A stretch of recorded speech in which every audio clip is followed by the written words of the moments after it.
Mr. Raven. Chris, welcome to What Bitcoin Did.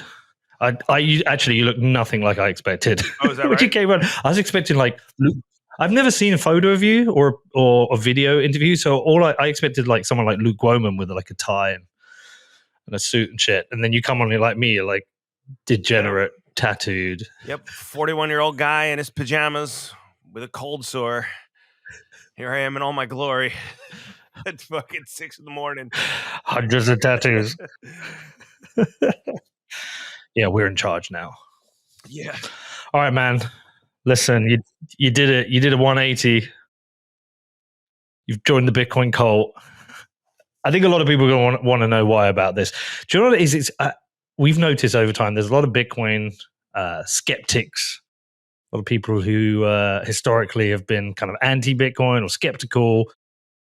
You don't see a lot of 180s. You don't see a lot of people, reevaluate and come back and go, do you know what? Especially if they're public. And say, you know what? I was wrong about this. I've reconsidered this. And I don't know if it's like a mental block that builds up over time because you're like, shit, I found about this years ago. I should have bought it when it was $1,000 or whatever. So when somebody does, it's quite interesting. It's quite interesting to find out the process they went through. So what happened? Well, what changed, man? Here's what I'll say at first. I haven't joined the cult. All right, let's just put that out there. You have. First and foremost. I mean, one of the things that kept me away from Bitcoin for such a long time, and this is no offense to you or to your listeners, I'm sure you are wonderful people, and I know a lot of people that are Bitcoin bulls that got me into Bitcoin, that were the people that encouraged me to look further into it and understand it in a way that I didn't prior. But I am not a cult member, and I've spent the last 10 years on working in finance, generally as a skeptic. I've worked as a short seller. I've done skeptical financial research, and that's pretty much my day job. Is I'm an analyst with an eye on exposing fraud and trying to make sure that people aren't getting taken for a ride. And so I'm very measured about the way that I look at investments, and I'm very measured about the things that I say. I write a blog called Fringe Finance, and I have a lengthy disclaimer on that blog informing people that these things are just my opinion, and that I'm not a financial expert, and I'm not a financial advisor, and I don't hold licenses or registrations with the SEC or with FINRA, and I don't want your money, and I'm not telling you what to do. And so my way for communicating the way that I feel about anything in the world of finance, be it Bitcoin or stocks or whatever, is to just share what my point of view is, and definitely not to, I'm a libertarian by nature, so definitely not to infringe on other people and say, here's what you should be doing. Here's where you should be putting your money. This is what you should be buying. This is what you should be selling. Because that, I think when everybody dabbles in the world of finance for the first time, you do that. You tell your uncle or your cousin, hey, I've got the tip. I know the thing that's going up. Or you run your mouth on the internet, and then immediately you wind up with your tail behind your legs. The problem is, as everybody knows, when it does well, no one gives a shit and nobody says thank you. And when it does poorly, everybody somehow comes around to tell you to go fuck yourself. And so it really is a lose-lose proposition, on top of the fact that that there could be legal implications too if you're really verbose about it. And so my default setting is to be very conservative with the way that I speak about things that I personally invest in. Like, I have no problem writing about things that I invest in personally, because that's what I'm investing in personally. And so if I get smacked, then that's on me, and it's my money and whatever. And if I do well, then that's also on me. The cult kept me from Bitcoin for a very long time. And because there are a lot of people, and I don't mean this. Just say it, man. Oh, no. Yeah, no, it's okay. I'll get to it. Trust me. There's a lot of unsophisticated retail investors that are that push Bitcoin on the daily. They do shove it down your throat. there is a lot of hubris. There is a lot of behavior that, to me, elicits a visceral response that says, get as far away from this thing as possible. And that was a lot of the prevailing sentiment from the get-go. When I tuned in to watch Max Kaiser debate Peter Schiff in 2019 or whatever, or 2017, whenever it was, when they did that debate on that stage somewhere, my thought process going into that was, okay, let's examine the merits here, because I'm a huge gold bug. And so my thought process was, let's examine the pros and the cons of this Bitcoin and give it a fair shot, because I'll listen to both sides of any argument. Now, granted, then I couldn't wrap my head around the elegance of the network and the, I was a computer science major for a quarter at school before I decided I would rather focus on drinking beer. I understand what decentralized and peer-to-peer meant, but I didn't really understand how Bitcoin and the network kind of worked in tandem, like kind of puzzle pieces fitting together. I didn't really get that. But I figured I would log on and watch this debate to see what I could take from it and start to kind of shape my opinion on things. And what I saw was Max Kaiser acting like a fucking lunatic. And look, there's some people that's their cup of tea. And Max will say he's got a great point. And so he was just being eccentric about it, and he can act the way he wants because he's worth more money than God. And he found Bitcoin at, 1 trillionth of a cent or whatever. Fine. But for me, there's no amount of being right. And there's no amount of knowing that I'm right that is going to turn me onto. That behavior is going to make me go, yeah, this guy looks like he's got some great points. It's more like, this guy looks like he's on cocaine, was the first thing I thought of. And so, it's just funny. You see him up there hooting and hollering and shouting and screaming and shrieking and sweating and pacing and panting. And Peter Schiff's up there in a suit, and he's trying to have a coherent, cogent discussion about the pros and the cons. And for me, that combined with the behavior of, and there's still people, even now that I've come out and I've written this article about why I've taken more of a liking to Bitcoin, there's still people online over the last week telling me, I'm an idiot and go fuck yourself, and you need more, and you need 100% allocation, and you need this and you need that. And so there really is a unsophisticated kind of, and I'm as unsophisticated as they come. Okay. I am a 41-year-old single man that lives in a 390 square foot apartment. All right. I'm not saying I'm fucking like Mr. Manners over here, but as it comes to investing, if you want to catch my attention and you want to whet my appetite, I prefer a careful, slow, look at things. And for me, it takes me a while sometimes to understand new concepts and new ideas. I realize this isn't me in grade school building my first Apple IIe anymore. I'm 41.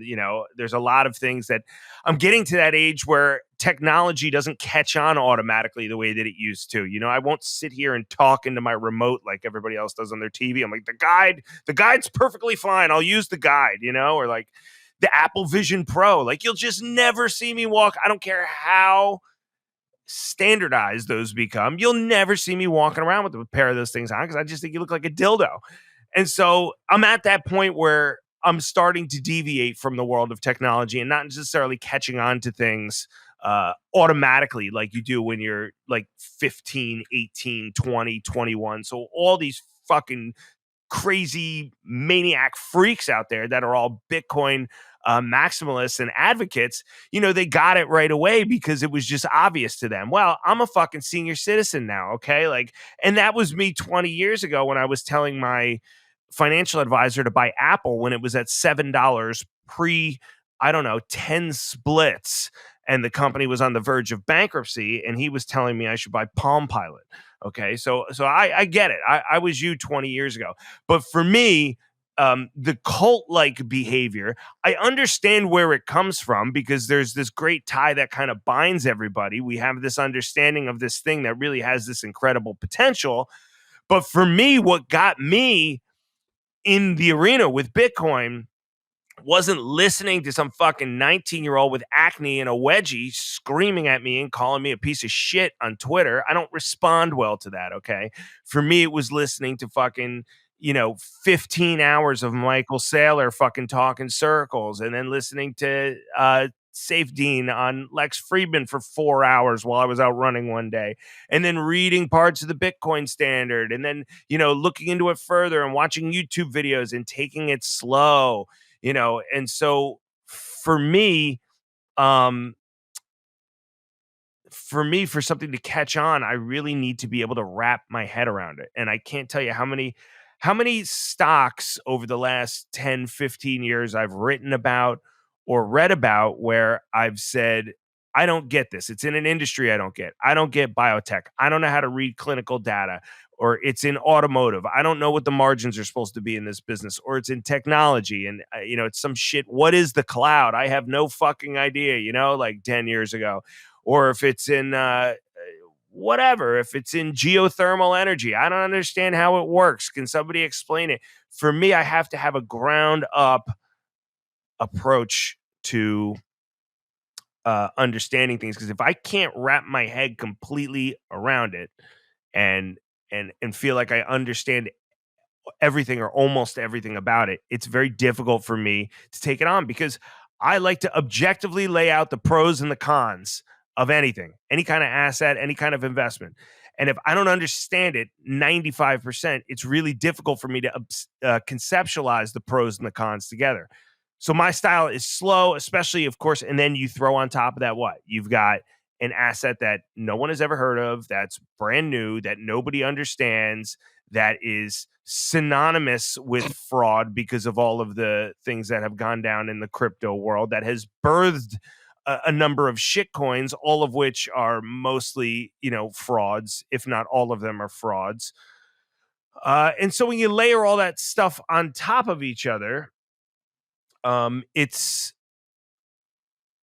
not difficult to understand why I didn't come around to it right away, because nobody was really ever speaking my language in the Bitcoin community until Larry Lepard, who I knew well enough and respected well enough, started to talk about it. And that's somebody who, okay, when he talks, I listen to him. I know he's a person of integrity. He's, he was patient with me. He was careful. He took his time in how he described it. I was listening to him on Palisades Gold Radio talk about it and just making analogs with the invention of the internet. And I'm like, okay, all right, something is starting to sink in a little bit differently now. In addition to watching all of these investors who I respect, Lynn Alden and Luke Groman and Paul Tudor Jones, and there's a number of them, kind of succumb to Bitcoin. And the price goes up and the price goes down, but the fucking thing's not going away. And it's 14 years later now. And so all of those things pique my interest. Like, all right, well, what really is going on here? So I'm not a cult member.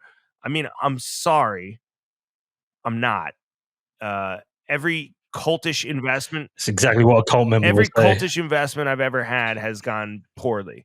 So I don't want to jinx that and say I'm a cult member. And I'm not. I'm measured in my optimism for Bitcoin. I really am. I am a gold person first and foremost. I own gold miners. Really is like my top position, gold and silver miners. I am a sound money person. I got lucky in the sense that for 10 years, all I've been doing is railing about how the monetary system is broken, and how the money is broken, and how modern monetary theory is a nefarious scheme, and how the entire world is a central bank Ponzi scheme. So I got lucky in the sense that, I already have that foundation. So if you read the Bitcoin Standard, or you listen to any of these guys talk about their case for Bitcoin, the first part is always trying to explain why the money's broken, and you certainly don't need to explain that to me. So I'm lucky in that sense, and I'm thirsty for an answer to that, which is why I'm a sound money guy, which is why I'm a gold guy. So I think it's a serious issue that um, that begets or which it's a serious issue that deserves serious consideration and a serious solution. And that's why I was always a gold first guy, because of the track record, because of the conservative nature of it. Um, but I think Bitcoin could have a role to play too, and we'll talk about that. I think Bitcoin is very much the coding equivalent of a self-fulfilling prophecy, is what I wrote. I put out an article this morning that I wrote this weekend about the catalyst that I think could nudge Bitcoin towards standardization. And I think, once I understood it, once I understood the network, it starts to make sense, because all of the. Should I let you ask a question? I do these. I do. You go, So I do my man. I own mean, podcast. I'll sit here and fucking talk for like 2 hours without stopping. I got 16 minutes of welcoming you to the cult, and I got 16 minutes of Well, I'm you not part of the cult, rationalizing and why I don't you're want not to in the be an cult. asshole. You know what I mean? I really don't. But look, like a guy I'm just teasing. like Max. I'm just fucking with you. I respect him. I respect his acumen. I respect him being the man and advocating for Bitcoin and moving to El Salvador and just being a maximalist and being fucking super rich and reaping the benefits of his foresight and being an advocate. And I have immense respect for that. But, I I'm not going to be hanging out having beers with him. I'd rather have a beer with. I'd much rather have a beer with Sailor, because I think he's articulate and I like the way that he communicates. And there's a guy that I gave immense shit to that now I don't think deserved it, and so I emailed him an apology the other day. Look, whether we're right or wrong about this whole thing, that guy's extremely intelligent, and he's fascinating to listen to. Yeah, but if you go back and search his old tweets, there were times where he was tweeting his skepticism about Bitcoin. It happens. Sure. Very few get on that first touch. I think you have to understand it. And then I think also too, once you leg into it, as James Lavish was saying on some podcast I was listening to yesterday, once you leg into it a little bit, all of a sudden your interests kind of change. And that's something that frightens me. I don't want to defend I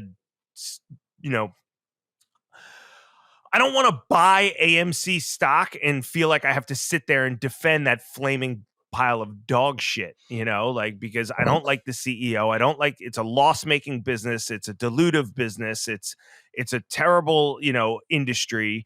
It's just, there's everything terrible about it. And I did that when I was 18 to 25 and I was first learning how the stock market worked. That's what I would do. I would buy some dog shit OTC company that I knew nothing about, that was a fraud or a cash burning, just zombie company. And then I would go out and try to advocate for it to make it popular or to make it catch on or whatever. And I don't like that. I don't want to do that, And the nice thing about Bitcoin is I don't feel like I have to advocate for it. And I feel like the hubris does it so much more harm than good.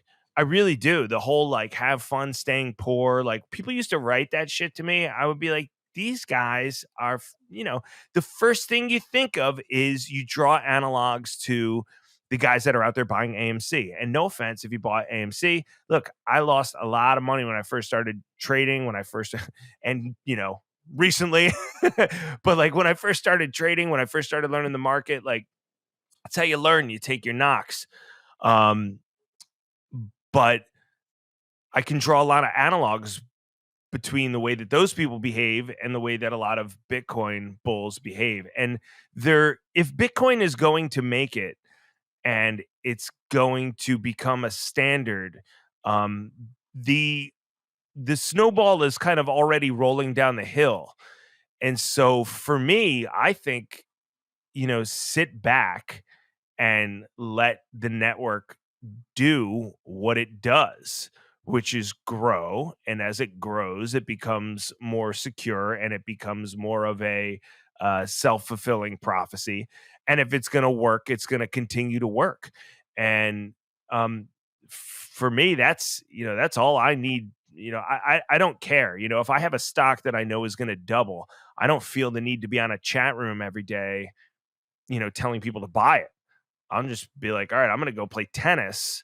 I don't play tennis, but I'm going to go to jujitsu or I'm going to go play chess in the park, and it's going to do what it's going to do. And if it goes down, that's fine. I'll buy more, but I know that it's going up because it's undervalued. So generally advocating for assets to me leaves a bad taste in my mouth. The exception for Bitcoin a little bit is it is different. It's not basic equity valuation. It's very different from buying a meme stock, from buying AMC. And so I do think that there's a learning curve that's involved. And I think that the public is well served by having accessibility to things like Unit 4 on Sailor.org. I watched that one a couple of times, the Unit 4 wrap up with Sailor and a couple other guys just talking about things. For me, I couldn't really even wrap my head around what it was that I was buying. And so I had all these unanswered questions and nobody really gives you a direct answer that makes sense without an understanding of how the network works. And those are the things that I need. Peter Lynch, the great investor, used to say, if you can't illustrate it with a crayon to a first grader, it's not a good investment. Okay, so how do you explain Bitcoin to a first grader with a crayon? You don't say, well, it's a cryptography system cloaked in, proof of work, algorithms, and hashing. You don't say that. How do you explain that to a first grader or somebody of, my double-digit IQ? And for me, looking at buying Bitcoin as an investment in the network itself and as buying digital property on the first widely held, widely adopted digital ledger of its kind, right? It's the first of its kind that worked. Do you know how to explain that to a first grader? Yeah. I would say to a first grader, right? You got two crowns, right? You got a blue crown and a red crown. And I would say every time you write a page or draw one picture with your red crown, the government's going to come and take half of that crown away. Now, say with your blue crown, that's the crown you just own. Yeah, but that you doesn't can just answer. Write and you that can doesn't draw as much answer as you what want you're with that. buying. You see, like that's an aside. That's an aside about monetary policy. Hey, but I think to understand Bitcoin, you got to understand monetary policy first, really. But what are you buying when you buy Bitcoin? How do you explain that to a first grader? I'm going to explain it from your article. You said it's almost like outsiders see it as speculation, but insiders understand it's wealth preservation. I'm telling the first grader this is crown preservation. But what is it that you're buying? The ability to draw pictures in perpetuity. See what I mean, though? You can't put it together in a way that makes sense to somebody that's never heard of Bitcoin before. But seriously, like, and I think this is part of the problem, right? That's a simple question. If I ask Peter Schiff, what am I buying when I buy gold? He can tell me. He can tell me that you're buying a rare earth mineral with properties unlike any other mineral or any other metal out there, right? It's got fungibility, it's got durability, it's got divisibility, it's used in this, and this, right? And so when I ask you, Peter, I'm at Thanksgiving and it's one of those family discussions and I've never heard of Bitcoin. So what am I buying? When I spend $48,000 today, what do I get? Well, you're buying part of, again, I'm going to quote your article. You're buying your space on the ledger, right? How much of that ledger do you want to Well, that's disturbing because I've only been writing about it for a week. So you should have a better answer prepared. Well, so I'm not trying to break your balls or anything. I've got my answers, but I'm trying to tell you that I think you've already answered these questions in the article you wrote. Like you solved this. You said you're buying a space on the ledger. If you ask me what you're buying, I think you're buying wealth. You're buying the ability to save. Right. All right. Well, that's a little bit better. That's a little bit better. Yeah. You're buying the ability to retain your purchasing power.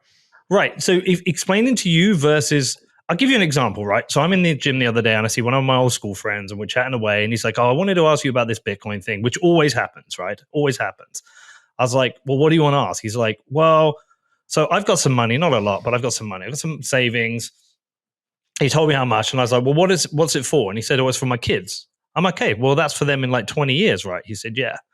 I said, fine. Okay. So how's it? I asked him how inflation's been for you this last year. And he was like, well, it's fine. We can cope. It's a bit fucking annoying. Food's getting pretty expensive. I was like, okay. So like, what do you think inflation's going to do to that 100,000 over the next 20 years? And he was like, well, it's going to eat away with it. I will get some interest. I was like, well, you've got to have interest outpace inflation. That's not going to happen over a 20-year period. So this is me personally, I'm saying I keep my money in Bitcoin because I know Bitcoin will outpace inflation. I know in 20 years it is going to preserve my purchasing power, and that's what I'm going to hand over to my kids. But that's an answer for him, right? If I tell my dad, it's different. If I tell my kids, it's different. Like with my son wanted to get into Bitcoin, and I said to him, if you get into Bitcoin now, it means you will be able to probably buy a house in 10 years when you want to buy a house. So it's who you're talking to, but most of it is about to me, is about wealth preservation. Yeah, and I think you need to handicap the risk that it will preserve your wealth for 20 years versus something like gold. I think there's a spot for both of them because I think they have two different risk profiles. I mean, do I wish I bought Bitcoin 10 years ago at $1 and it was up 48,000 times my money? Of course, but people that bought it then were buying into a much riskier asset than it is today, just as in potentially 10, 20 years, it will have been de-risked even further, but the price will have moved up significantly. And so I think you have to handicap, the risk of how to preserve your wealth, because we're on the same page about needing to preserve your wealth. Between taxation and inflation, which I call, the dark financial machinery of the night that is whirring in the background while you sleep, right? Like I live right on I-95. I go to bed every night and I can hear the cars whirring by on I-95. That same kind of machinery that works while I check out for 6, 7, 8 hours is akin to inflation.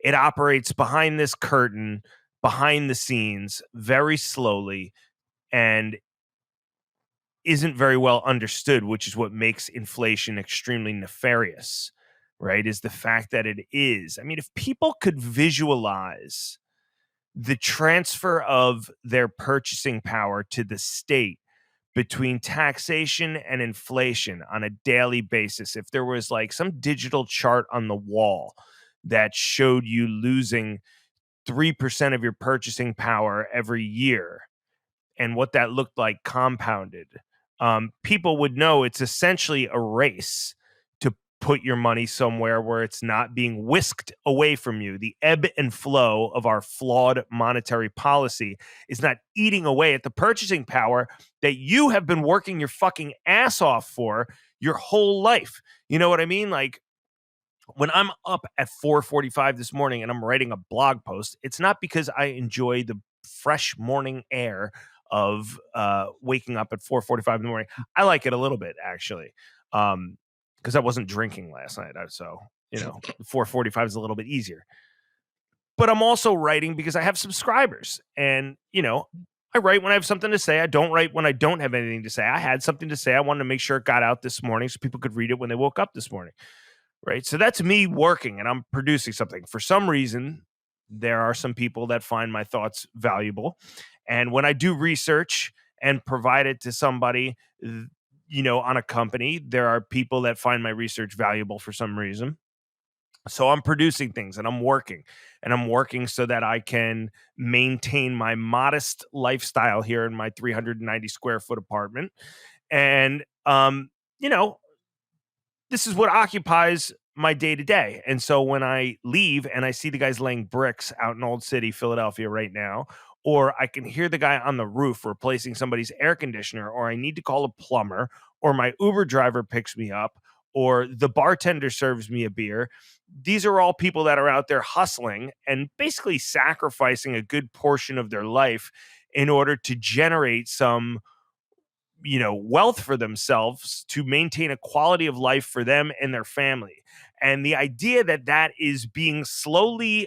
we are being slowly pickpocketed by inflation, I think it's fine for people like you and I that understand how the system works and why it is so nefarious and damaged and pernicious, and but to the average mom and pop is where it's really odious, because there are people out there putting money under a mattress that think that they're saving, when in fact all they're doing is guaranteeing the loss of 3% of the purchasing power that they had the year prior. And so the one thing I do like about Bitcoin a lot, and there's a lot to like about Bitcoin, but one thing that I do have said since the beginning, while even during my peak, skepticism about Bitcoin, was the fact that it is empowering a younger generation to understand monetary policy is really the big deal. That is the biggest deal, because if you really want to understand Bitcoin in a comprehensive manner, you need to understand monetary policy. You need to understand why it is the exit ramp, right? As Saylor said, talking to Brian Keating, why it is the oxygen mask that drops down when the plane depressurizes and you're 30,000 feet in the air. And he says, what are you going to do? Are you going to sit around and ask, is there a potential this thing might not work? Or are you going to put the fucking oxygen mask on, right? Like, you're going to put it on. And so good analogs, and the idea that it is helping people understand the central banking model, I think, is really one of the wonderful things about it. And I said to Larry Lepard on the phone yesterday, it's interesting timing, because the U.S. is essentially in a sovereign debt crisis almost. We're at a point of no return. That's what it feels like. I mean, look, I'm not a PhD economist. Maybe that's why I understand things. But it seems like we're at a point of no return. Our debt to GDP is 120%. We're running a $2 trillion a year deficit. We need to go out and sell twice as many treasuries this year as the year prior. Sounds like a Ponzi, man. We're awfully close to yield curve control, monetizing, the debt. And at some point, you don't come back from those things. The genie is out of the bottle. You mentioned Lynn Alden. She says 135% debt to GDP is the event horizon. She said of the 50. Yeah, if you count all the off-balance sheet stuff, I think she said of the 52 countries that have hit that, 51 have never come back. It's literally only Japan, which has kind of managed it through this stagflation. So, we all get it. Their stock market has stayed at one level for 30 years in Japan. And their bond market is, first on the pecking order to crack up here if we don't. So it's easy to see, that almost becomes part of the self-fulfilling prophecy as people start to understand that they're going to be looking for something, they're going to be looking for a way out. Yeah. My article I wrote this morning, you'll have to forgive me as I pull it up because it was a whole hour ago, so I don't remember what the title is. Give me a second. It's called The Catalyst That Could Standardize Bitcoin. The article that I wrote this morning talks about the GameStop saga. I watched that movie the other day, and I lived the GameStop saga. And, I'm somewhat of a financial commentator, so I talked about it as it was happening. And what I found was there were a lot of people pissed off. What was the story there with GameStop? It was people that wanted to stick it to Wall Street, right? How were they going to stick it to Wall Street by running up the price of GameStop, right? That was the question. Like, who was their beef with versus who were they actually sticking it to? What I heard was the billionaires, the hedge funds, these types of things, ruining short sellers, ruining companies. Like, GameStop was a cash burning, failing business to begin with, just because it was, because, buying games over the internet and streaming and e-commerce were essentially the free market. The free retail market was taking the company out back and shooting it because it had an antiquated business model. So you can say you like it or you don't like it, or, I like the brand or I don't like the brand, or I like the stock or I don't like the stock. But, other than there being a number of people that were short the name, which they were, in my opinion, correct to be short because the business was headed for bankruptcy. And a lot of people get it mixed up. You short a name because it is destined for bankruptcy. You don't short a company into bankruptcy. There were a lot of short sellers in Netflix when it first came out, and Amazon when it first came out. And those companies ran right through those fucking short sellers and blasted off into the stratosphere because they had a business model that worked, because they were generating cash, because they had a product that worked. They had a service that worked. They had customers that they were able to, they were able to build their customer base. So in the equity world, in the stock world, in the business world, if you have a business that works, it doesn't matter who shorts your stock. A lot of people had that shit backwards. They thought, oh, the company was, the shorts were ruining the company. And that wasn't the case. The company had ruined itself by not adapting, and shorts were just kind of taking the trade that the company was going to go bankrupt. So all of these people, what were they pissed off about? What were they fighting for, Peter? They were, in my opinion, okay, you had a bunch of middle class people like myself, from middle class or lower class families like myself, that were feeling some type of way. And I did this video called The Weighted Blanket Theory some years back about how inflation can be this weighted blanket that kind of gently falls on you, right? When the inequality gap widens as a result of inflation, and this blanket kind of gently starts to first caress your skin, it just feels like, oh, okay, like what a nice warm blanket. Here's a little inflation. It's going to keep the economy going. I still have my job. I can still afford my groceries. And as it falls further on you a little bit more, you start to get really warm. And you're like, oh, okay, like this is great. I'm cozy. Maybe my coffee went up in the morning, but the one stock that I have is doing okay, or the price of my condo has gone up a little bit or whatever. And then at some point, the inequality gap widens so much as a result of quantitative easing, which is a way to fire hose cash to rich people while throwing the middle and lower class a couple of breadcrumbs, that the weight of that blanket becomes unbearable. You realize then, as the blanket continues to kind of fall gently on you, that the blanket weighs a lot more than you thought. And once it falls on you far enough, you can't really wriggle your way out from underneath it.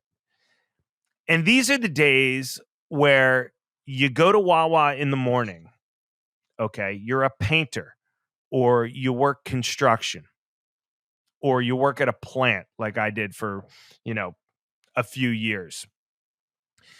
And you get up at 5 a.m. and you go to Tim Hortons to get your coffee. And you're wearing your fucking Carhartts, your work gear, and you got your cooler, and you're getting ready to go start your shift. And like one of the few things you have in your life is your morning coffee. 24 ounces of Tim Hortons. Used to be my favorite when I lived up in Niagara Falls. And your coffee used to cost $1.49 for 24 ounces. And one day, as we all have done, you drive up to the drive-thru and you realize, well, tomorrow's payday, but today is the day before payday, which means I'm flat ass broke. So you say, no problem. I'm going to go into the ashtray here, the old trusty ashtray in the pickup truck, and, push aside a couple of the used joints and the empty Labatt Blue cans. Not speaking from experience, just something I'm putting together in my head. And you say I'll come up with my $1.49 here to get me my last coffee on my last day before payday so I can just get through sucking today's dick at my job for fucking 4 hours until I can make it till lunch, because at least it's Friday and it's fish fry day. And so the boss springs for lunch. And you get to the drive-thru and you order your 24-ounce coffee and you're scrambling through your fucking ashtray and you got $1.70, which is great because you got a 21-cent buffer zone, and you pull up to the board and the lady tells you it's $2.29 for a coffee. And that's it. That's it. You're gone. You just fucking lose it. You know, you flip out because you just can't take it anymore, right? So all around the country, people are having these aha moments where they realize, you know, I can't afford a fucking box of cereal anymore. A box of cereal is half as big as it used to be, and it costs twice as much. What the fuck? You know, when you were working class, middle class, you used to just, Frosted Flakes, that was like one of the few things you had to cling to in the morning. You know, at least I can afford a box of cereal. Well, you can't afford that anymore. You know why? Because when the Fed prints $5 trillion to respond to COVID, they're not dividing that evenly amongst 300 million people. And so everybody just gets an equal share. First off, money printing doesn't create prosperity to begin with. But let's just put that aside. That's another discussion for another day. Let's say these guys want to print $5 trillion because they think it's going to save the economy. What do they do? Do they do $5 trillion divided by 300,000 people and cut everybody an equal check for $16,667?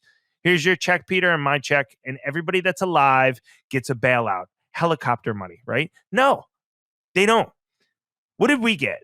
I don't remember when this was, but there was some point everybody got a check for $700, right? Yeah.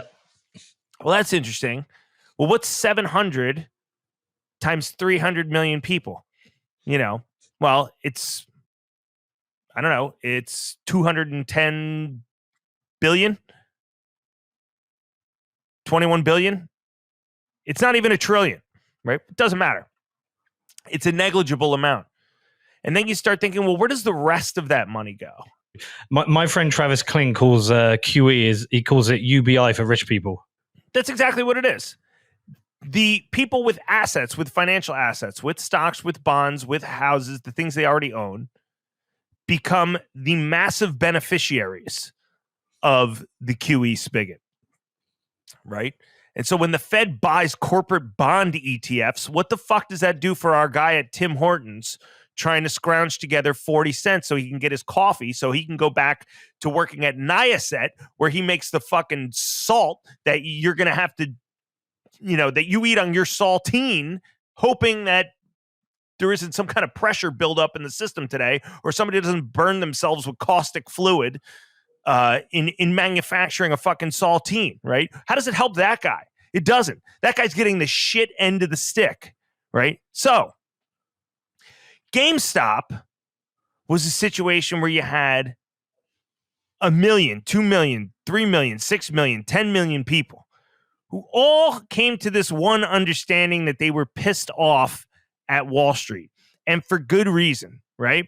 2008, they privatized profits, they socialized losses. 2000, they privatized profits, they socialized losses. The next crisis, which I think could be a huge catalyst for Bitcoin, they will privatize profits and they will socialize losses. So when these motherfuckers lie to you and say they're bailing out the system because it's systemic or because they need to or whatever, hey, they weren't supposed to bail out the banks anymore. And then last March, when we had the regional banking crisis, they did the Bank Term Funding Program, where the Fed is buying treasuries that are trading far below par and they're paying full price for them, which is in essence QE. It's billions of dollars of QE for people that made poor investment decisions, right? So if I blow up my E-Trade account, nobody gives a fuck. But if I manage a $50 billion bank and I blow up their E-Trade account, I get a freebie. I get a freebie from the government. So The people involved in the GameStop saga were pissed off, and they were close, Peter.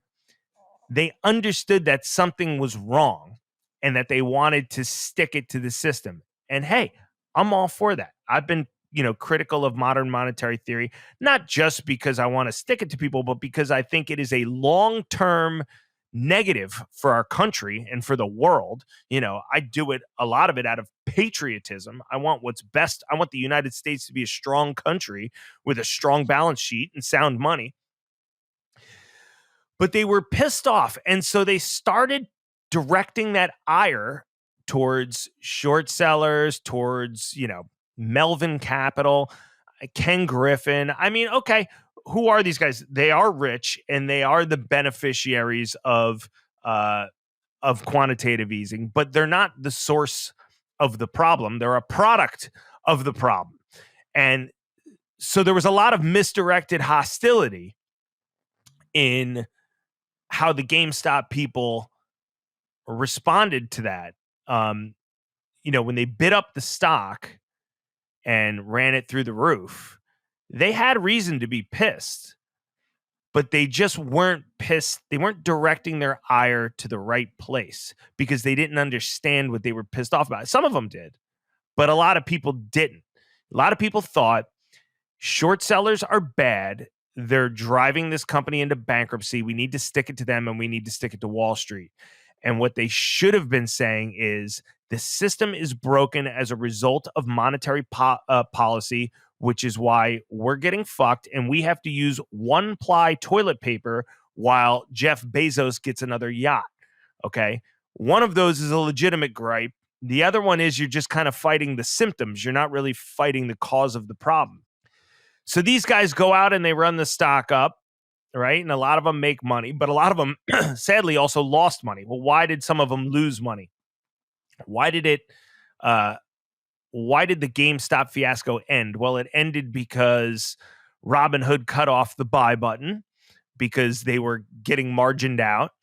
It ended because GameStop eventually wound up selling stock. Same with AMC, right? Why did the AMC run up end? Well, it ended because of management, because they capitalized on the run up in the stock to sell stock, to dilute, to try to fund their failing business. Now that company is down 95%. Their CEO has paid himself tens of millions of dollars, while everybody in the quote unquote fight against evil, the fight against bad Wall Street, has gotten taken out back and shot. And, GameStop is still, I haven't looked at their financials, but I assume they're still a relatively failing business. They may not be. I'm sure I'll get some emails about that. But it's not a name that I'm in a rush to look at or try to own, because you have, like I said, you have management that can come in and make sure that any wind at the back of the company can be kind of let out of the system. It's not an adiabatic system. Is that the word that Saylor always uses? Because there is a blow-off valve in dilution and in the cash burn, and in management generally being cretins and goons everywhere you go. And so what is Bitcoin? This is what I wrote about this morning. And the article's free. So if you could put a link to my we'll do it, man. My blog on there, so where like somebody can click through to it. Yeah, I don't want to self-promote, but just so you can read my comprehensive thoughts, because it's early and I'm not doing a good job putting them into words. But what I wrote this morning is like Bitcoin is an apropos exit ramp if you are that pissed off motherfucker, if you are that middle class brick laying nickel and dime shitheel, right? And you're from that same middle class that I'm from, and you hustled for a living. My dad was a mailman. He worked 6 days a week delivering on foot to 250 houses a day, and he worked overtime, right? If you're out there putting in the work and the only thing you want to do is preserve your wealth, you have a legit beef with monetary policy. You have a legit beef with running $2 trillion deficits. So if you want to opt out of that system and you want to get pissed off the next time there is an Occupy Wall Street, the exit ramp could very well be Bitcoin for a number of reasons. I mean, sure, gold is always my first and foremost. Gold is always my main chick. All right. Bitcoin's kind of like my side piece right now. But it's a hell of a lot better than going out and running up Gamestop because there's no counterparty, right? So you don't have to worry about somebody else not being there to take the trade. Nobody can shut trading off for you. Nobody can take your Bitcoin. There's no dilutive danger because nobody's going to go out and issue more of it. And it is, in essence, a way to opt out of the entire system. Your beef is with the fiat system. You're getting fucked because of the fiat system. Your quality of life is diminishing because of the fiat system. It feels horrible when you work a 40-hour week and you can't afford a Domino's pizza because of the fiat system. So you can exit the fiat system a number of ways. Gold is my first preference, but Bitcoin could also work as well. And Bitcoin could be the answer. And by the way, when FOMO catches on in Bitcoin, like I think it'll probably do into the second half of this year, we'll talk about that if you want. There's no more supply to meet the FOMO. You know, it's just a bigger bid. And what happens when the bid gets bigger? What happens when 5 million pissed off Occupy Wall Street, GameStop, WallStreetBet, what do they call themselves? Retards? Apes? What happens when 5 million of those degenerate motherfuckers, term of affection, combine with like the 5 million disgusting, dirty hippies that were living in tents during Occupy Wall Street, combined with the 2 million people that are still walking around with Ron Paul signs like I am? What happens when all those people join together and join the Bitcoin network? Well, you could say, this is great. There's just a lot of people buying it. Well, that's one way to look at it. But also, when you understand the network and you understand it is literally the code equivalent, it is the technological braille of the saying there's safety in numbers and power to the people, that when that adoption happens that quickly, you're not just exiting all in unison. It's not everybody running out of the theater at the same time. You're simultaneously strengthening the network, which is really a thing of elegance and a thing of beauty. And one of the cool little, things that it takes a while to understand about Bitcoin. So there is a real ideological case to get excited about with Bitcoin. Am I saying it's going to be the standard in 20 years, 50 years? No, I'm not. Am I saying it's definitely going to go up? No, I'm not. Am I saying that there is definitely there's an elegance to the network and there is an appeal to the ideology that I think makes it worth having exposure to? If not for anything, I think it's a worthy cause. I'm sitting here at 6 a.m. and I'm getting fired up just talking about it. Like, I think it's a worthwhile cause. And so, like, if you're going to bet on something, why not just bet on kind of returning some of that power to the people? I've been sitting here crowing about how the system is broken for so long.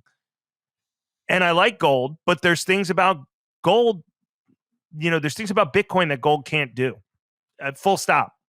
There's things about gold that Bitcoin can't do. Full stop. So let me put a bow on it here, and then I'll let you ask your second question in an hour. The point is, the next time we have a crisis, okay, and you get all these riled up, angry people that are angry for a reason, they have their answer. The only question is whether or not they're going to see it, and it's on them. The Bitcoin network is going to work if people want it to work. End of story. It's not up to fucking Hillary Clinton. It's not up to Elizabeth Warren. It's not up to the fucking premier of Australia. It's not up to the fucking president of Japan. It's not up to the Ministry of Finance in India. It's not up to some guy in Finland. It's not up to any of these people. It's going to survive if people want it to. And that's the beauty of the redundancy of the network. Why did Wikipedia become a success? I mean, that's there's a central controlling entity, I think, now in Wikipedia, the Wikipedia Foundation or whatever. But why did Wikipedia go from being a blank Word document to the compendium of all human knowledge that anybody has ever been able to muster up in like 20 years? Because it was open source and they allowed everybody access to it, right? Why did Napster become a success? Because it was peer-to-peer. Didn't matter what anybody thought. I'm just trading songs with my friends. That's it, right? Those two things are extremely powerful. And so to be able to put together a system where you solve the double spend problem and you harness the power of true decentralization and the idea that everybody can have an equal shot at access to the network, and where the security of the network is predicated on the amount of people that use it. The only thing the human race now needs is just to push. Just to push to keep falling down that fucking hole. And by the way, you got Franklin Templeton out there doing your bidding for you now, right? You got, all these fucking crusty old fucks in suits who I guarantee you 5 years ago were sitting at dinner parties saying, well, we're going to get involved in a speculative asset, some kids having some fun with some computer code. We don't do that at Franklin Templeton. We wear suits and we shave every day, and we have sex missionary style only. That's it here at Franklin Templeton. That's part of our motto. That's part of our code of integrity. And then all of a sudden, Wall Street comes along and says, hey, you can make a fee on this ETF. And all of a sudden, Franklin Templeton's like, well, you got to have some diversification and some speculative assets and ways to opt your way out of the system. So, the ETFs are essentially a tacit blessing from regulators. There's no turning back. It's not like the next administration is going to come in and say, wait a second, we fucked up. We got to take the ETFs off the exchanges. It's just never going to happen. So now the question is, okay, you've opened up the RIA funnel, which will be a couple trillions of dollars into Bitcoin. Bitcoin's market cap is still only $1 trillion and $900 billion. So you open up that funnel, right? You got this conference that just happened in Dubai last week where you see like all these ultra rich people. And I don't mean like, hey, I live in a nice mansion in New Jersey and I drive a Mercedes Benz. Like I have 4 Bugattis and a pet tiger. That is wealth on a different level. That is Saudi Aramco wealth. That is I live on top of an oil well wealth, right? These people are just looking for something to do with their money. They have more money than they know what to do with. They're gold plating water slides at water parks and building entire cities in the middle of the desert. If you think some of these guys are not going to allocate 20 billion, 25 billion to their sovereign balance sheets in the Middle East, even if it goes to zero, they don't give a fuck. They want to be trendy. They want to be on the next wave, whatever it is. They don't even have to understand it. So it's almost better that they don't understand it. They just say, all right, well, it's this flashy thing. We want to get some of it. Maybe we'll hold $1 trillion in gold to $10 billion in Bitcoin. But I think when that kind of stuff happens, the game theory just takes over and it's Katie bar the door. And that's that. So how are you? And thank you for having me on. You're welcome. You're definitely not in a cult. You I love it, man. 2 questions and you've nailed it. The whole thing, the whole Bitcoin story. I'm just going to send this out to all my friends now who's still unsure. I'm going to say, just listen to Quoth the Raven. But listen, look, the GameStop thing was a fuck you as well, right? Well, it was and it wasn't. Like it was an attempted fuck you. Wasn't it was a like fuck you. It wasn't a fuck you for people. I mean, look, it made a statement, which is great. It informed the public about kind of how markets worked, and it was great. I mean, it was nice to see Gamma being used against the system. The options market has been the tail wagging the equity market dog for a long time. If you go back and you look at 2020 and 2021, where the NASDAQ essentially doubled off of its bottom made in March 2020, there's various articles out there about how Goldman Sachs and SoftBank were active in buying NASDAQ options, Tesla options. And that's one of the things that helped propel the giant squeeze in the markets and in Tesla specifically. And so what did these guys do? They didn't really even know what they were doing. They weren't thinking, let's cause a gamma squeeze. They just, 80% of these people had never bought an option before, had to be taught what a call option was. And so like everybody else that bought options the first time ever, just like me, I remember the first option I bought was ridiculous. It was on Sirius XM.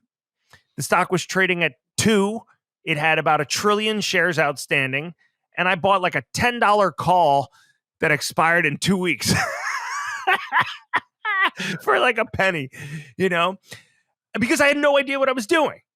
And these people were doing the same thing, except so many of them piled in that it forced all the market makers to fucking basically hedge the shit out of their positions by buying the stock. And they were buying the stock at the same time too, that it really did create this giant, massive gamma squeeze. So look, this is like, this is like, what is it like? It's like in Spaceballs at the end where they're in the ship and Barf is running around with Lone Star and the princess, and they're trying to escape after they bust her out of the prison. And there's a point where like 3 guys line up with guns to shoot them down a hallway, and Barf pulls this thing off of the wall. It's a pipe with like 3 like U-shaped pieces of PVC, and 4 guys shoot at him, and he holds the thing up, and the fucking bullets go in through the top, and they shoot right back out and wind up killing. The guys kill themselves with their own bullets. It's like that, It's like holding up a mirror to fucking Cyclops and X-Men. He shoots his laser beam at the mirror, but it shoots right back at him. And that's what that gamma squeeze in GameStop was like. So personally, I enjoy that. I didn't really participate in it too much, but I enjoy seeing the chaos because these fuckers reap what they sow. This is your broken system, okay? So now you must eat your own cooking. And so I enjoy that. But for the guy that was buying at $330 a share, Peter, with his life savings, only to watch GameStop go to 20. I mean, it wasn't a big fuck you for him. Yeah, he may be happy. He may be happy about the statement that it made, but he wasn't taking money out of Melvin Capital's pockets and putting it into his own pocket. It was like a collective fuck you. Sure was. Yeah. Like I wasn't in the trade. I wasn't in the trade at all. But I was part of the hubris, the people outside cheering them on, thinking this is fucking great.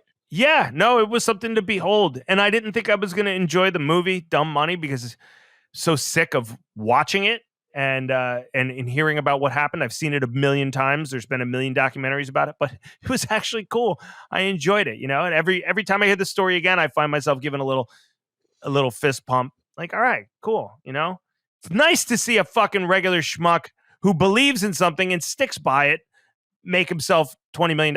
But did you know what? I want to go back to, because you like the hubris of the Bitcoiners. You're like, it was like off-putting and whatever. But I think of it as a different way. I think of it a bit like, I'm going to assume, and I could be wrong, but you and me might have a similar taste in music. Like I was properly into my punk rock and hardcore and my metal, and it was always a fuck you. You're like always laughed at. I was a guy with long hair at school, always like laughed at. People made fun of you, but we just didn't give a fuck. We went to our concerts, jumped around like idiots, and jumped on each other's heads. And it's just always the way it was. It was always like, we don't fucking care. And I think, I got pissed off when the popular kids started to like. Yeah, that was Korn. Korn did that. But so then what happens? I just see Bitcoin as very similar, right? I just see it as like we were, it shouldn't have survived. There's no Bitcoin should have died a long time ago. We've been told we were wrong by Paul Krugman. We've been told by Stephanie Kelton that MMT works as long as you keep inflation low.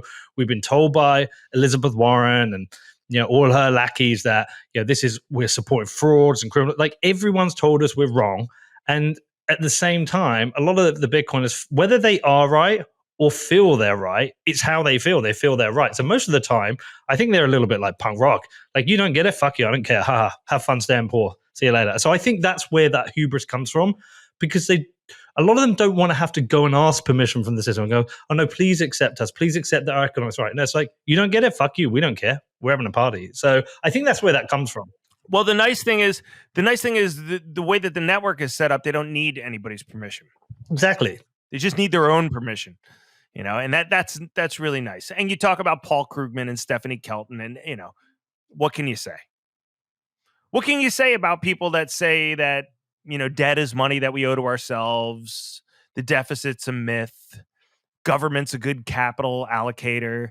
I mean, there's something that I spent 10 years trying to understand, 15 years. Am I right in my criticisms of the Keynesian system of modern monetary theory, or is it really this incredible utopia? Is it possible for us to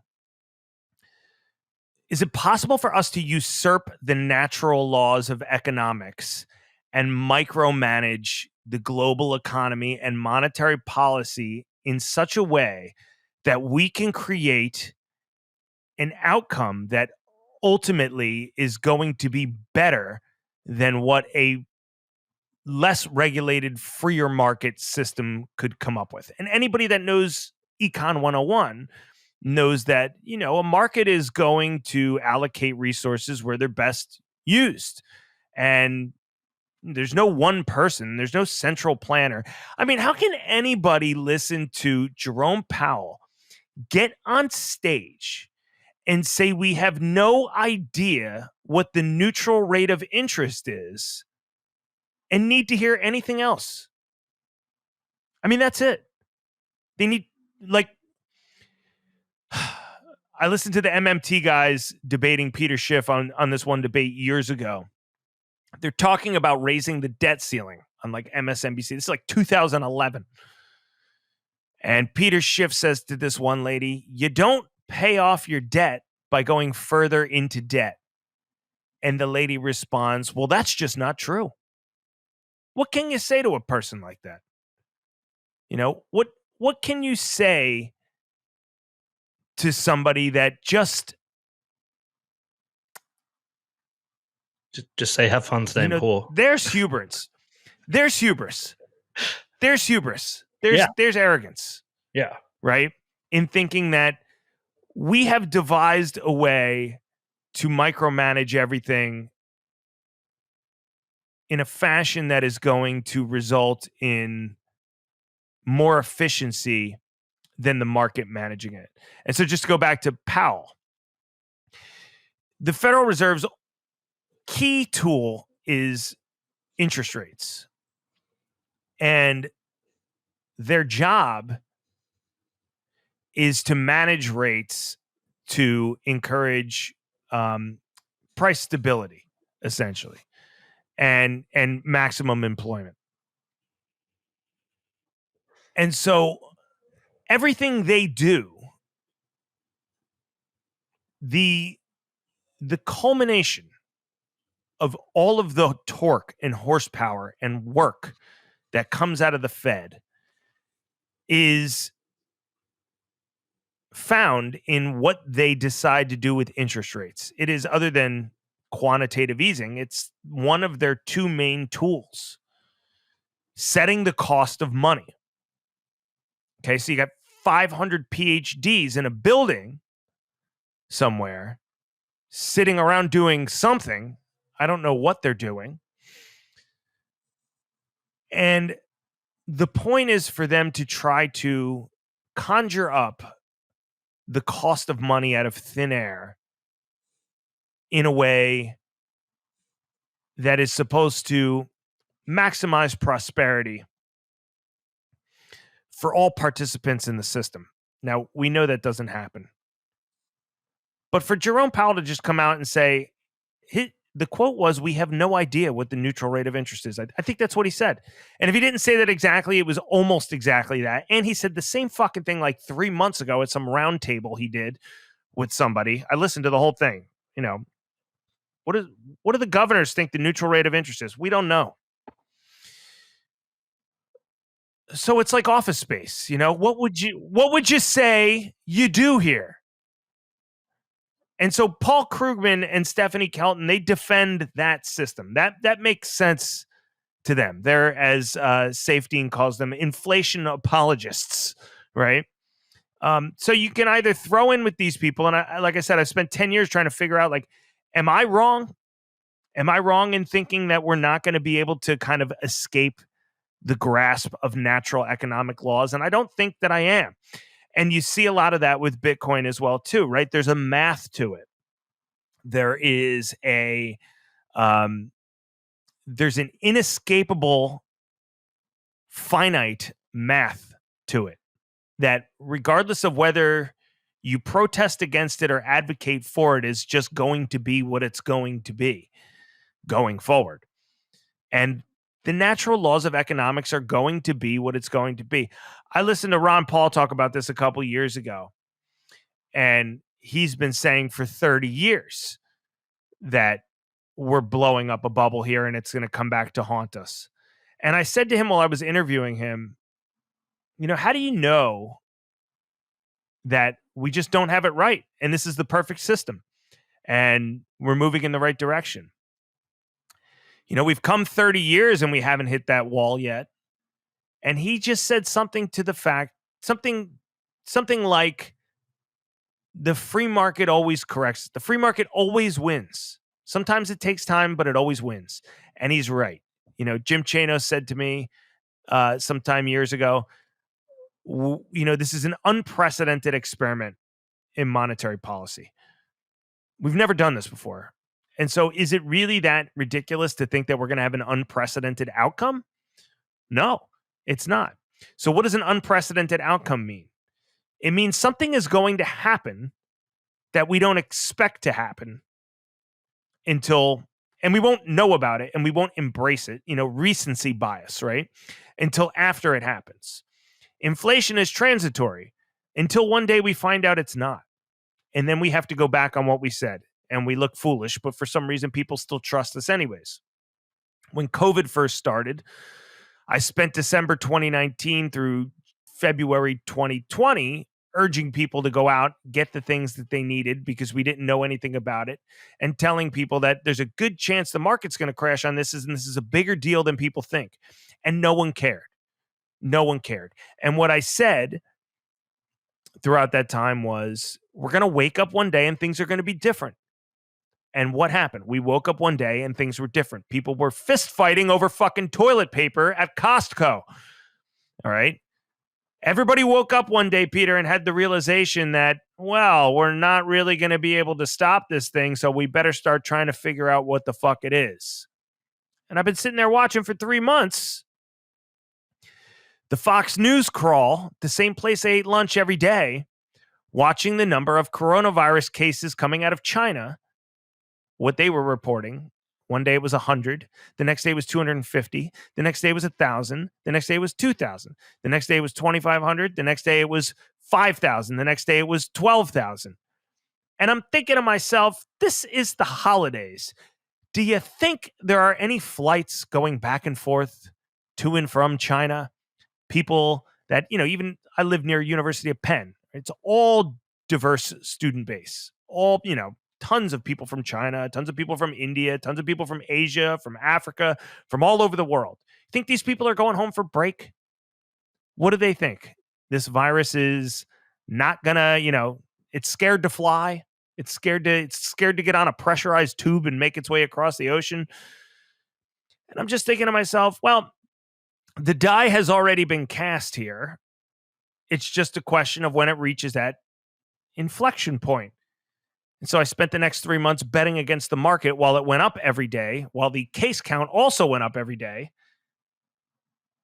Sitting at the Trap Tavern, crying into my grilled cheese and my beer, wondering why this seems so obvious, but nobody else can see it. And then one day I woke up and all of a sudden the Dow was down 10% before the market opened. And some of my index puts had paid off enough to make up for the last 3 months of misery.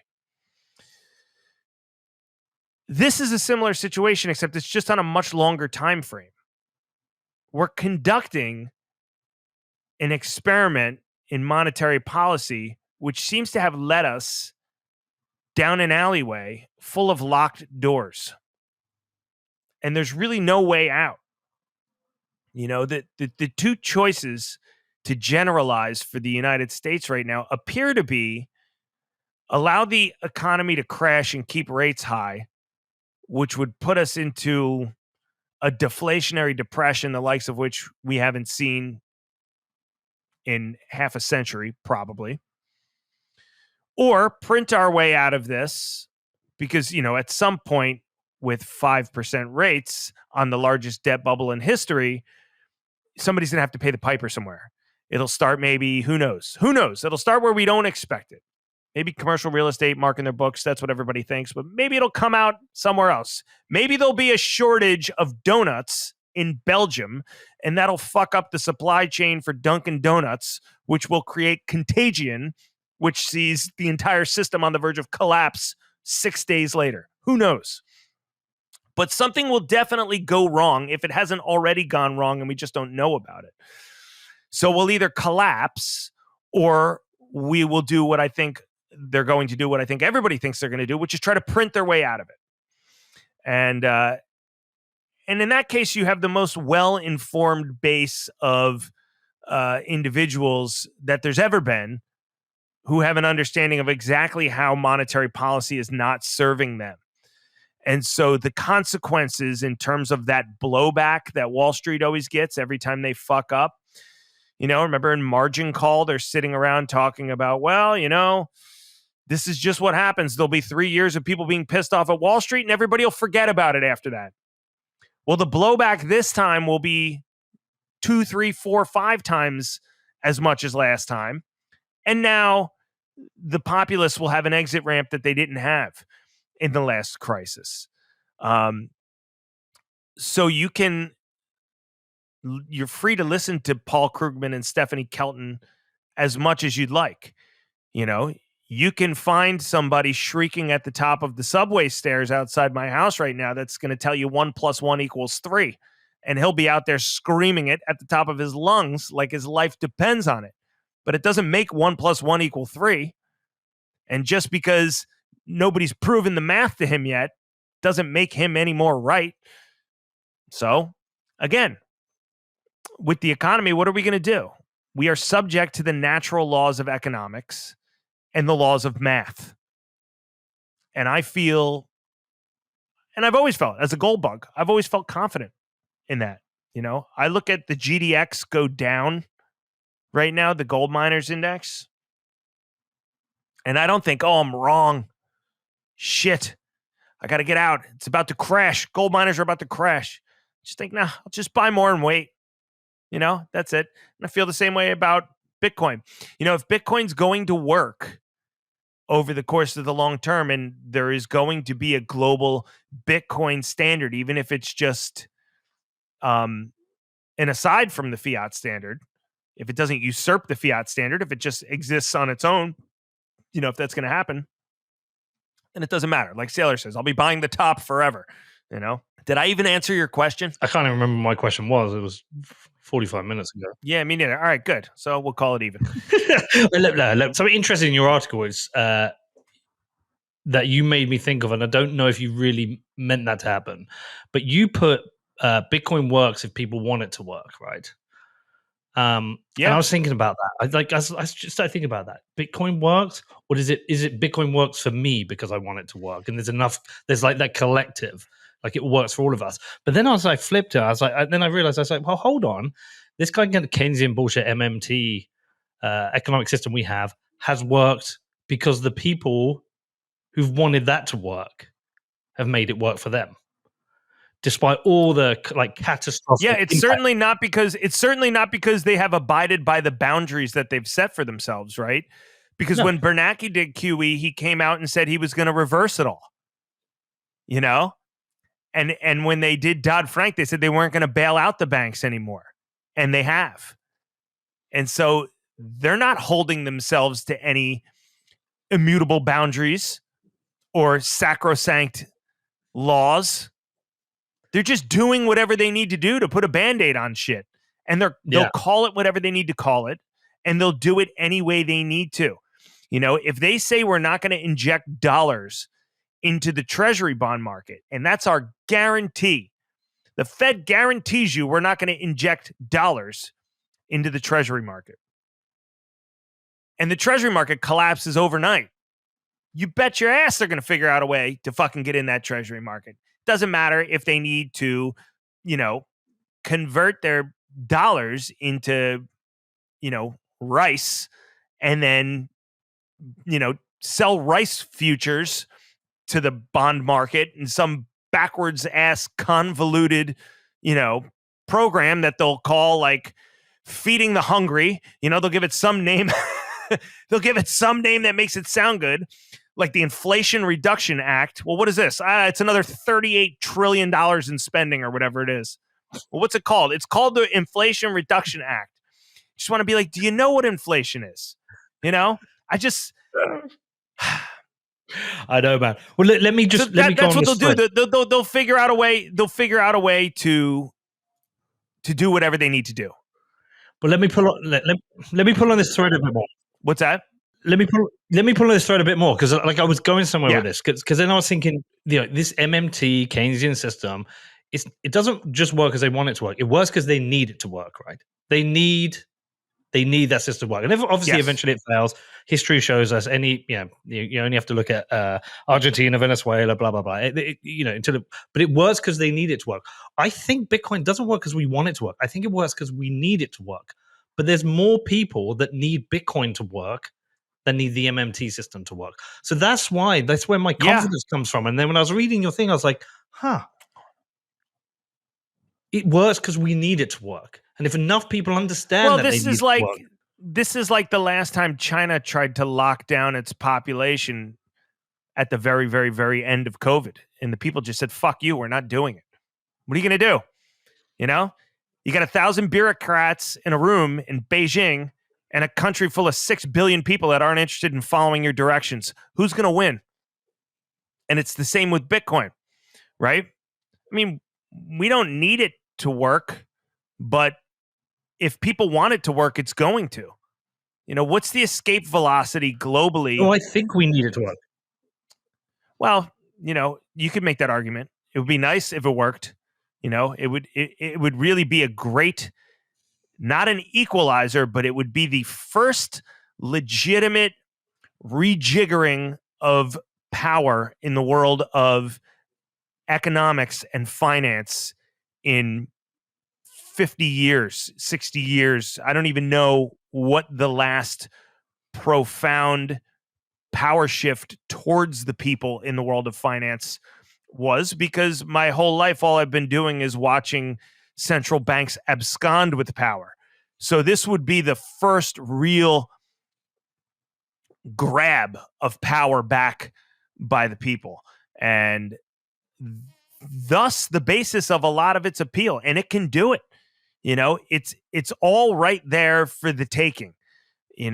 As long as the network continues to grow, it will be a success, because as it grows, it becomes in the interests of more people for it to be a success. MicroStrategy didn't turn into a Bitcoin development company because they think that that's going to be a profitable business. I'm sure they think it will be, but they did it because they want to protect their interests too. They want to protect the network too, right? And so, this way, when the quantum computing happens and, we start getting to the point where people are asking questions about whether SHA-256 is hackable, well, who do you want to be on at the margin, on the front line of technological development as it comes to that? Now because of the ASIC silicon, there's so much computing power defending the network. But what happens if somebody, puts 10,000 ASICs into a single quantum computing processor and then they mint 10,000 of those? Well, then you got a problem, right? So part of the investment in the network is maintaining your position at the front of the technological kind of line. And so it really is. It's like a giant community project that the bigger it gets, the more secure it gets. I'm not telling you anything you don't know. I think that it would be great if it worked. I think it would empower a lot of people. I was looking this morning at the charts of like Argentina and a couple other countries that have experienced hyperinflation. And I was looking at their Bitcoin charts. And the first thought I had was like, well, these charts don't count because these countries are having hyperinflation. And then I stopped for a second and I thought, well, if I lived in Argentina and I was looking at the Bitcoin that I bought a year ago or 5 years ago, and it was up 50,000% since then in my local currency, that sure as fuck would count. That would be a fucking huge deal for me, you know? And so you start to look at things like that, and the appeal becomes very clear. But yeah, it will work if the people want it to work. And I like that. I like that about Bitcoin. I like the fact that, like I said, it's power to the people in a technological invention. Let me throw one more thing at you. I'm conscious of time, but we're going to have to do this again, but I'm going to want to do it in person. I'll just come and see you. The other, I've got about 85 questions here we've not gone through, but the one thing I did want to ask you about is, like, I'm trying to follow your mental model and what you've been going through, and it feels like so you're at this point now where you're pondering the durability of Bitcoin, and I think that's fascinating because, like, you've gone through that process, like, you get why it works, you get technically why it works, you obviously you understand the importance of hard assets and sound money, but now you're pondering the durability. Now you're thinking, like, how long is this going to be around for? Right. Is that like have I like mapped your mental journey? No, it's part of it. It's just that when I'm in any investment and I'm fascinated by anything, whether it's a sports team, whether it is, look, the Bob Lazar UFO story is a perfect example. I don't know if you know anything about the world of the paranormal, but there's a guy who claims that he was working on alien craft at Area 51, and I write about it all the time, working to debunk it because I know for a fact that he's lying. And so I've spent 20 years fascinated with the story and digging and digging and digging and trying to find all the different ways that I can piece together for everybody else what I know very clearly, which is that this guy is lying. And what evidence can I put together? What things has he said in interviews? What can I analyze to try to make the best case against him? And I think about my investments in the exact same way, which is if I'm long something, I want to know the best possible short thesis for that equity. If I'm short something, I want the best. Bring me the fucking 10% holder in that company and have them tell me what I'm missing. I don't care. I'm not I don't have an ego or this complex where I need to be right about things. I mean, was there a half second where I thought, okay, this is going to be humiliating, I'm changing my mind about Bitcoin a little bit? Not really. I don't really feel bad about that. When I learn about things and I see them in a different light, I think the foolish thing to do is not have a moment of like a mea culpa, if you will, and be afraid to change your mind, and be afraid to. I could care less. I don't care what anybody thinks. I have nothing to prove to anybody. I'm not trying to be Mr. fucking finance guy. And so when I find myself involved with something, and especially something like this where I know there's, I still don't understand 80% of what I need to understand here, I get obsessed with it. And so I will obsess over all of the things that I can't understand and the problems that I don't have definitive answers to yet, including still, how do I tell somebody what I'm buying when I buy Bitcoin? Like going back to our first discussion, right? I need a cut and dry answer that I can write in a sentence that's going to make sense to somebody that's never heard of Bitcoin before, right? Digital property is pretty close. The way that Saylor has described it like that is, for me, that's close. That's one way to kind of say it. But the point is, yes, I am pondering the durability of it because I think that's crucial. I think that, if Saylor talks about, okay, it's going to be around for the next 1,000 years. And part of me thinks, how can we possibly know that? How can we know that the fiat system isn't going to collapse tomorrow? How can we know that we're not going to have a solar flare tomorrow? And I know all these things are unlikely. And I know that there's a case for, okay, you got to dive right in and stop asking why it couldn't work and start talking about why it can work. But that doesn't mean that I'm just going to stop thinking about what happens if the core developers all decide that they want to make a giant change. Or if quantum computing comes in and, figures out a way to crack SHA-256? Those are legitimate questions to talk about, right? No, totally legitimate. But I was kind of like, I was looking at thinking, because your conviction sounds pretty high now. Would you say? I think for the like short to midterm, my conviction is it's higher than it's ever been. I'll say that. Well, so I read I read that next article on your website. I've got it written down here. What was it called? Oh, no soft landing means own hard assets. Yeah. And you slip Bitcoin in there with gold and silver now. Yes.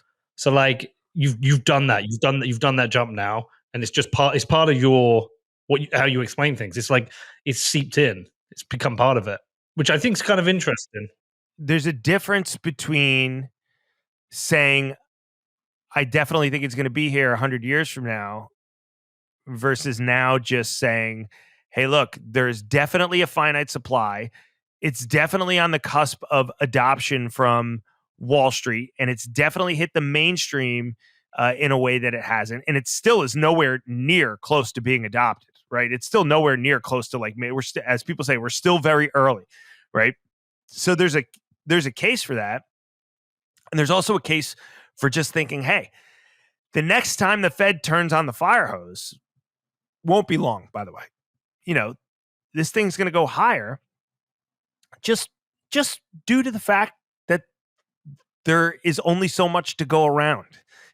Putting aside the fact that it is likely a technological marvel, putting aside the fact that the network is a coding equivalent of a self-fulfilling prophecy, putting aside the fact that it is something that does have long-term potential to shift the balance of power in the world of finance, putting aside the fact that it does have qualities that gold does not have, despite having a much, much, much, much shorter track record. Putting aside those things, you could sell me on Bitcoin just on the case that the Fed's about to do QE and there's only so much of it to go around, and then for me, the journey of, as they say, the journey is the reward, the journey of, continuing to travel down the rabbit hole into all these things that I don't really have my head wrapped around as much as I should. The idea of digital energy, the idea of encrypting, your personal information on the blockchain, all these other use cases that people talk about, and all the different possibilities from all the different layers. I'm not there yet, but that doesn't mean that I don't feel like there is something there, because I do. I feel, I'm lucky that I was able, first off, that I've kind of always been interested in technology, and that as a kid, I was really able to be hands-on with the evolution of the internet. And I mean, I went from, my friend's father used to work for AT&T on Unix terminals, the old ones with the green screens. My experience with the internet went from, internet relay chat and sending out little emails for the first time on those Unix terminals to, I remember when Hotmail was invented. That was like a fucking huge, you're going to get an email address for free? For free. Somebody's going to give you an email address. That was like a fucking huge deal, because you needed to be paying, $300 a month to whatever, some esoteric service just to have an email address back in the day. And just walking through that and, working on a Commodore 64, working on, an Apple II, and then working on a TUI, and then learning about the internet and working with floppy disks. And, I watched the protocol evolve to the point where, then it was America Online. Then it was, okay, like when DSL first came out and like broadband first became a thing. But I mean, we were using 9600 baud modems to start, which became 28.8, which was like a fucking technological marvel. And then 56.6, which was the ultimate fastest that you could get. Just to watch the internet evolve from me fucking around on, a news group forum to the fact that I can control my toaster with my cell phone right now, okay, you can start to understand how layering works. So with Bitcoin, you have this protocol that is in its infancy. And really, Larry Lepard's analogs comparing it to the internet have helped me out a lot. It helps me kind of conceptualize. It's not this software that's running on the internet. It's a different network. It's a different protocol in and of itself.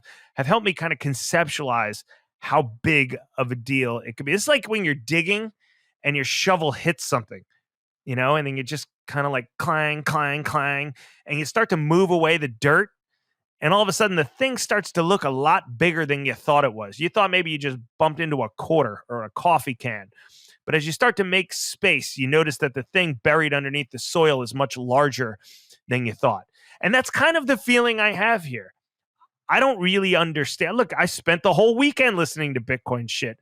I went out for a 5-hour walk on Saturday and an hour run yesterday. And the whole time I listened to podcasts, not because I want to convince everybody that it's the right thing, not because I want to go out and be Mr. Buy Bitcoin or you're an idiot or everything else is going to zero except Bitcoin or it's the only solution or it needs to be, just because I want to continue to learn. And, I hope that it continues to humble me and humiliate me publicly, because I don't mind it. I can take it. I don't have an ego. I don't have I don't have the incessant need to be right. I would much rather arrive at the objective truth than be heralded for being early or getting something right when no one else has. Because really, when it boils down to like monetary policy and the things that I write about, and even when I go to invest in a stock, what am I looking for? I'm looking for the objective truth. That's it. And I'll keep digging and digging and digging and obsessing about it until I get somewhere where I feel like, my case is either validated or it's invalidated for some reason that I wasn't able to handicap properly. And that's where I'm at. Love it. Listen, I'm gonna have to go off to something else, and it's so annoying. We could go on forever. I tell you what we should do. I'll come out and see you. We'll just do it in person. We'll get Larry down as well. We'll get the three of us around the table, and we'll just do it. Yeah, he's in Boston, so he's like a 2-hour train ride away. And you're in, I don't know where you are, but I'm in Philadelphia. I'm in the UK, but I'm over every 6 weeks. But I've never actually been to Philadelphia.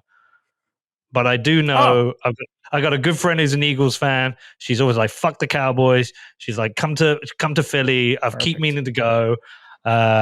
Your boy, I don't know if you listen to Marty Bent's podcast at all. He's got an amazing podcast. I don't. Oh, it's a great one. Check it. He does this thing called Rabbit Hole Recap with Matt Odell. He's from Philly, so I keep meaning to go. So me and Danny, we'll come over to Philly. We'll get Larry down. We'll just do it together. We'll do it in person. Gonna get drunk. Yeah, come to Philly.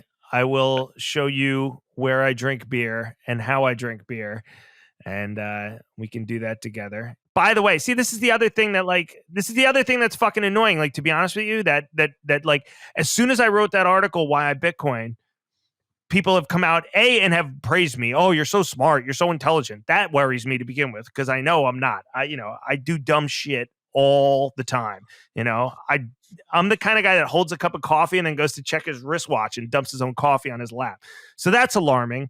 And the second thing is, I got all these invites to go on all these podcasts because everybody wants to show off the fact that somebody, is now a Bitcoin person. Like, look, it's this. No, it's not that. Let me tell you what it is. What is it? There will be a bunch of people who have dismissed Bitcoin. They've dismissed it over and over again, and they keep dismissing it. Right. And you're somebody who kind of dismissed it, and now you've come round. And so there's people I know who've dismissed it. I'm going to go, listen to this.